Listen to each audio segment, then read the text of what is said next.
And at this point, I'd like to turn the call over to Scott Coker. Scott? Hey, thanks, John. I'd just like to thank the media for getting on this call, and I'd like to thank Babalu as well as Robbie Lawler. This is a very unique situation in the sense that, we had a chance to do a fight on a Wednesday night in L.A. in conjunction with the E3 convention, which I'm sure most of you know is the National Video Convention out of Los Angeles. Has over 40,000 participants that come from all over the world. And, we're proud to be hosting the Strikeforce event there in conjunction with the E3 convention. It's the hybrid show that we're going to put on is going to be fighters from the past challenger shows that are about to graduate that kind of have their chance to move up as well. And then what I mean by that is the Tim Kennedys, the Trevor Prangleys, as well as our main event, which is some of the biggest fighters in the Strikeforce, such as Robbie Lawler, who had a great knockout over Melvin Manoff, and the return of Babalu. And so I'd like to thank Babalu and Robbie for taking this fight.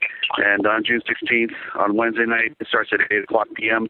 East Coast. It starts at 8 o'clock on the West Coast, 11 o'clock on the East Coast. But we will be, happy to have the fight between Robbie and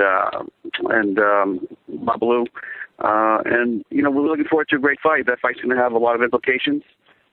I think that fight, the winner, if Babalu looks good and wins the fight, I think that he will be first in line for a matchup between King Mo. And I think Robbie, if he wins the fight, he'll be first in line to have a title shot at 185 against Jacare. So we put it out there. Normally we don't put those fights out there, but I wanted to let everybody know that this fight will have consequences, and it'll be an interesting show, and we're looking forward to putting it on.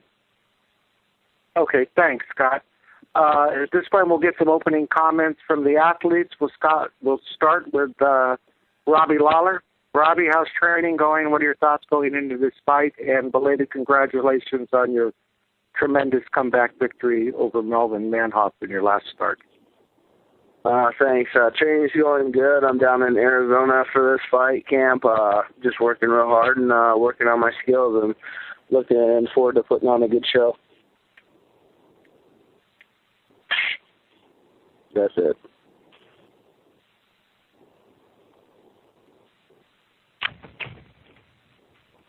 Johnny, you still with us? Well, thanks for those opening remarks, Robbie. If we can turn to Mr. Sobral for some opening comments about the fight. Tell us what you're looking forward to most for Wednesday night. First of all, I would like to say thanks to Scott to put this fight together, and they gave to me this opportunity.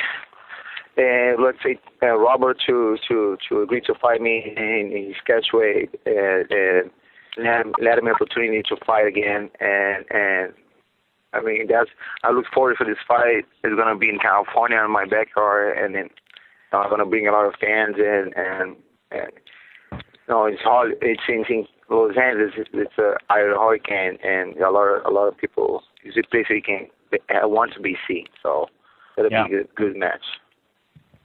Well, thank you very much. It will be a very unique event, I think, for Wednesday night, especially being in a market like Los Angeles.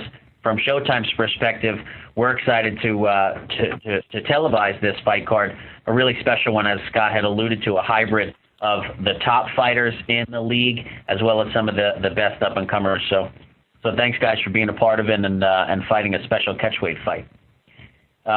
Do we have any questions in queue from the operator? Right. At this time, if you'd like to ask a question, please press star 1 to be placed in queue. Once again, star 1. Our first question comes from Nick Solomon with jabsandgrabs.com. Okay, so right off the bat, Scott, I'd like to ask you about you have two fight cards in June with some high-profile middleweight matchups. Is it significant to place the winners of these middleweight fights into a potential 8-man tournament in August? Yeah, so the question is, will we do an 8-man tournament in August?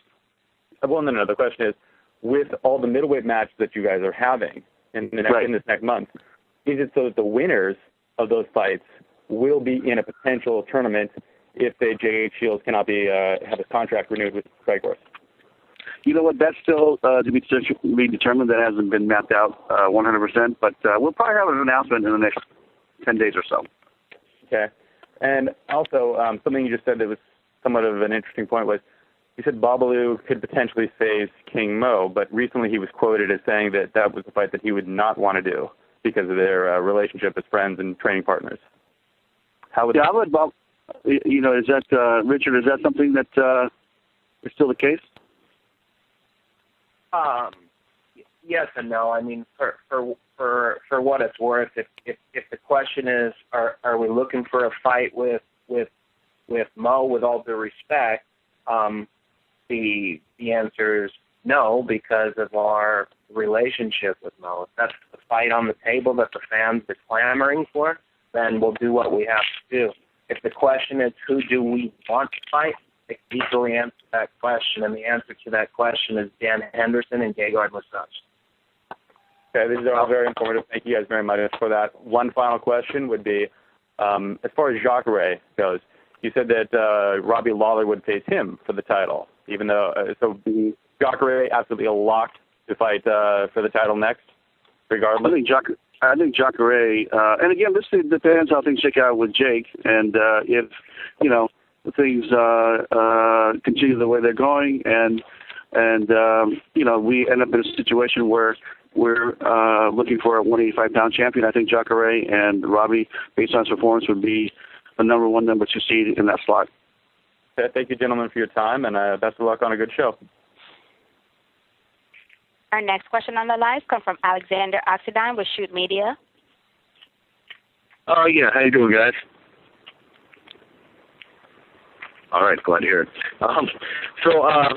Robbie, how's your submission defense coming, seeing as Babalu is so good on the ground? And Babalu, how are your hands coming, seeing as, Robbie has such good power? What's the question going for? For me? Yeah, Babalu, how's your hands coming training for? I mean, I have been working hard, Robbie has improved a lot. He's a great striker, and as everybody knows, he's going to try to knock me out, so I have to defend from that. And I can tell I have a little punches too, even though as a pro he has, but I can punch as well. Good stuff. And Robbie, how's your submission defense coming? Everything's going good. I've been training hard, working on all my skills as usual, and everything's going good. Excellent. Looking forward to seeing you guys. Take care. No, thanks. Our next question on the line comes from Antoine Gurvich with lowkick.com. Hello. Question for Babalu. What was different in your preparations for the fight after almost 1 year without fighting? Well, I took a little time off after my loss against Mousasi, and I have been training since January. I have been prepared, all like my basics and stuff. And on the beginning, I was supposed to fight in Dream in June 30th. So the event got canceled, so I had this opportunity, this huge opportunity Strikeforce offered to me, and I just put everything and by the push the train a little bit more and how do I say heavy and great and train a lot of strikers and submission as good training, I'm very confident in my camp. I have good people that I've been training around, and all my coaches, and everything very, very, very, very amazing camp.